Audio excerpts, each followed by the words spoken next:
स्वागत है आपका इको मंथन विद रूमी में।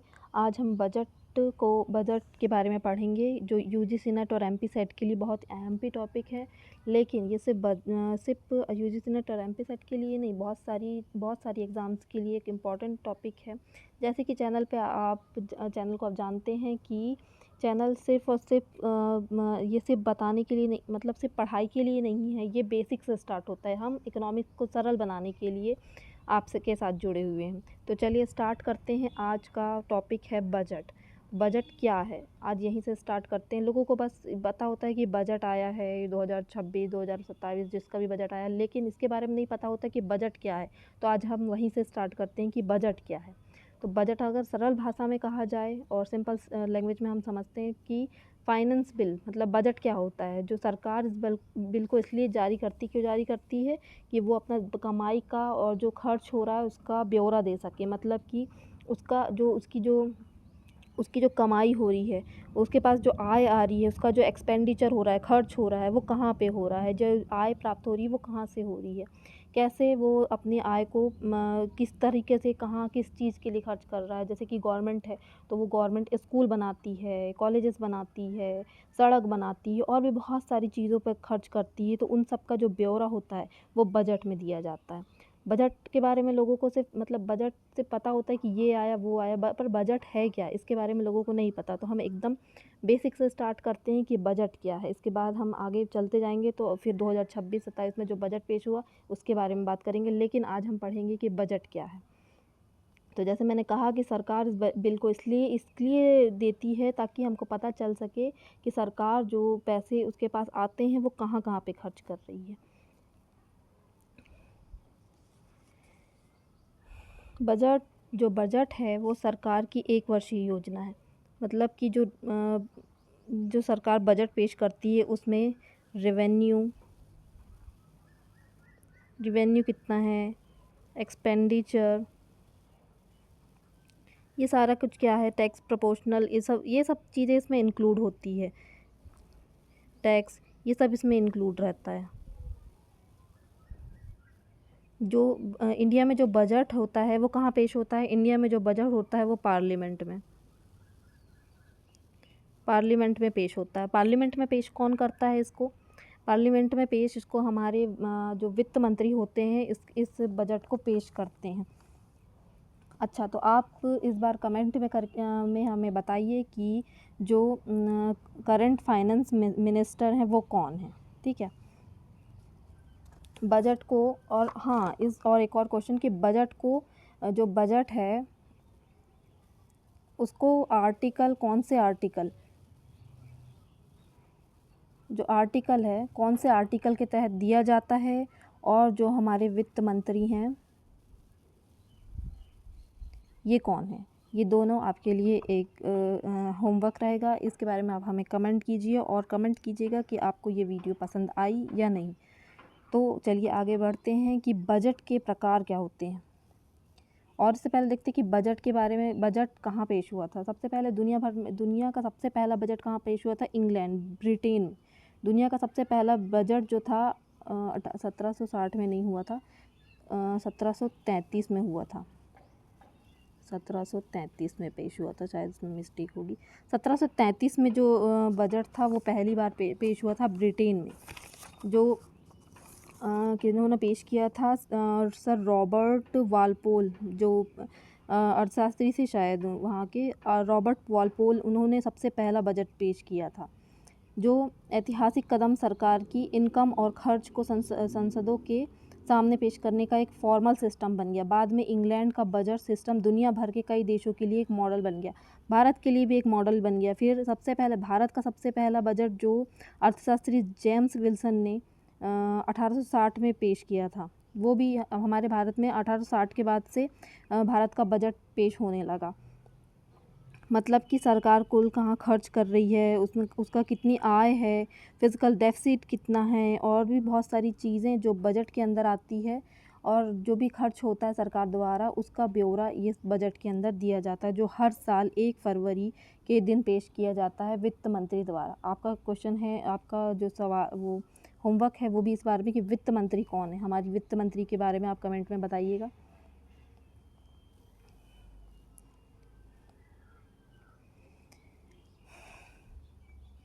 Measures of government deficit. Government deficit कितने प्रकार की होती है? रेवेन्यू डेफिसिट फर्स्ट, सेकंड होती है फिजिकल डेफिसिट और प्राइमरी डेफिसिट। तो डेफिसिट क्या होती है? Measure of government deficit. Deficit मतलब कि बजट डेफिसिट क्या होता है? When government expenditure exceed government receipt in the budget is said to be a deficit budget. मतलब कि जो गवर्नमेंट का खर्च है वो उसकी आय से ज़्यादा हो। मतलब कि अगर सरकार को 10 लाख रुपए की आय प्राप्त हो रही है, मतलब सरकार को 10 लाख रुपए 10 लाख रुपए आय प्राप्त हो रही है और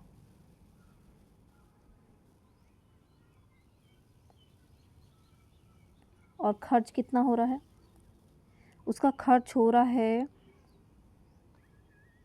सरकार को कुल मिल रहा है 10 लाख रुपए और उसका कुल आय, पहले आय देखना पड़ेगा ना, आय उसकी 10 लाख रुपए है और खर्च उससे हो रहा है 7 लाख रुपए। या थोड़ी सी मिस्टेक हो गई। सरकार की जो आय नहीं, खर्च है, ये खर्च 10 लाख रुपए है और जो आय है वो 7 लाख करोड़ है, 7 लाख करोड़ है। और जो उसकी इनकम है, खर्च है, वो जो खर्च है वो 10 लाख करोड़ है। तो जो उसको टैक्स मिल रहा है या अन्य आय से जो भी प्राप्त हो रहा है वो 7 लाख हो रहा है, लेकिन उसका खर्च कितना है? 10। और उसके खर्च कितना, उसकी जो आय कितनी है? 7 इज इक्वल टू 3। मतलब कि 10 उसका खर्च है और 7 उसकी इनकम है। तो प्राइमरी जो फिजिकल डेफिसिट कितना होता है? 3। मतलब कि जो सरकार है उसके पास जितनी आय है उससे ज़्यादा उसका खर्च हो रहा है, एक्सपेंडिचर उससे ज़्यादा हो रहा है। मतलब कि ये 3 लाख करोड़ का, मतलब 3 लाख करोड़ की जो उधारी है, सरकार क्या करेगी? उसकी पूर्ति कैसे करेगी? उधार लेकर करेगी। भारत में हर साल केंद्रीय बजट में फिजिकल डेफिसिट बताया जाता है।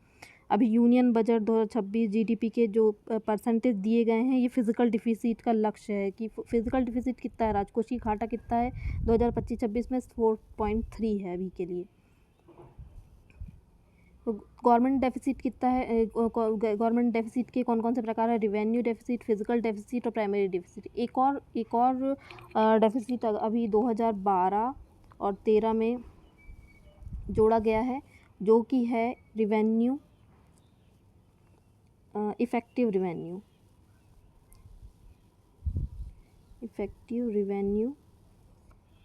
Deficit. Effective revenue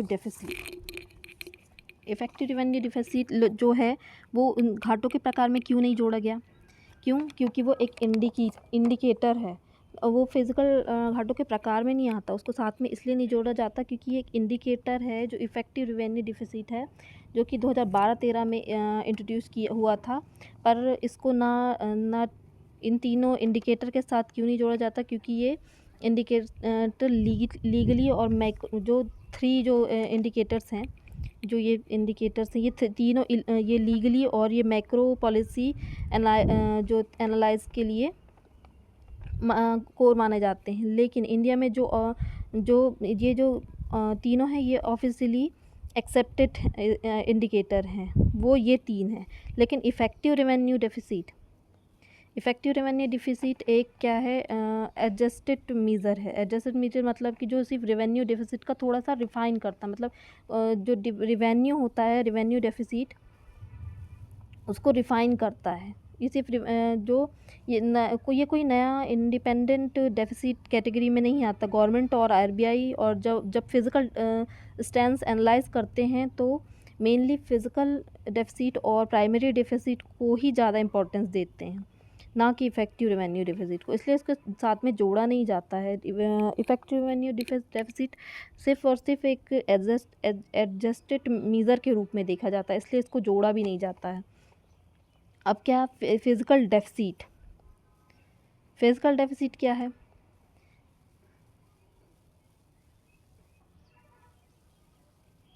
physical deficit क्या होता है? जो टोटल एक्सपेंडिचर है, मतलब जो कुल खर्च है, कुल खर्च से क्या करते हैं, जो आपका कुल आय है उधारियों को छोड़कर, उधारी छोड़कर जो आपका जो आपकी कुल आय है, कुल खर्च से कुल खर्च कितना हो रहा है और कुल आय कितनी है, इसका माइनस किया जाता है। जब सरकार का कुल व्यय उसकी कुल आय मतलब उधार को छोड़कर उसकी आय से अधिक हो, तो उसके अंतर को राजकोषीय घाटा या फिजिकल डेफिसिट कहा जाता है। मतलब कि जो आय है, सरकार की आय है वो कितनी है और उसका खर्च कितना है और उन दोनों के बीच में कितना गैप है। अगर सरकार 10 लाख करोड़ रुपए अगर वो खर्च कर रही है और उसकी जो आय है वो 7 लाख करोड़ है, मतलब कि जो डेफिसिट हुआ, जब 10 लाख रुपए का खर्च हो रहा है और 7 लाख रुपए की आय है, तो फिजिकल डिफिसिट कितना होगा, 3 लाख करोड़। मतलब कि जो 3 लाख करोड़ है वो फिजिकल डिफिसिट के रूप में गिना जाता है, जो सरकार हर साल बजट में पेश करती है कि कितना खर्चा किया गया और कितना उसको फिजिकल डेफिसिट होता है। फिजिकल डिफिसिट में उसका जितना जो खर्च मतलब किया जा रहा है, उसमें जितने उसको उधारी लेनी पड़ रही है बाहर से या कहीं से भी, तो उसको जोड़ दिया जाता है। उसकी पूर्ति सरकार जो करती है वो उधारी लेकर ही करती है। इसके बारे में और भी जानकारी लेने के लिए आप हमारे चैनल को सब्सक्राइब करें और कमेंट में बताएं कि आपको ये वीडियो कैसा लगा। और हम नेक्स्ट टॉपिक में बजट के प्रकार और भी बहुत सारी बजट की लोगों को बजट के बारे में क्या पता होना चाहिए, हर चीज़ के बारे में इसके आगे वीडियो बनाएंगे। Thank you for watching. आप ऐसे ही वीडियो के लिए हमारे चैनल को सब्सक्राइब करें और अगर आप हमारे चैनल पे न्यू हैं तो सब्सक्राइब करें, कमेंट करें और बताएं कि नया टॉपिक क्या है। और आपका जो होमवर्क क्वेश्चन है कि पार्लियामेंट में जो हमारी वित्त मंत्री कौन है और किस आर्टिकल में बजट को पेश किया जाता है, किस आर्टिकल के तहत, ये दोनों आपके होमवर्क क्वेश्चन है। तो आप हमें ज़रूर बताइएगा इसका आंसर कमेंट करके।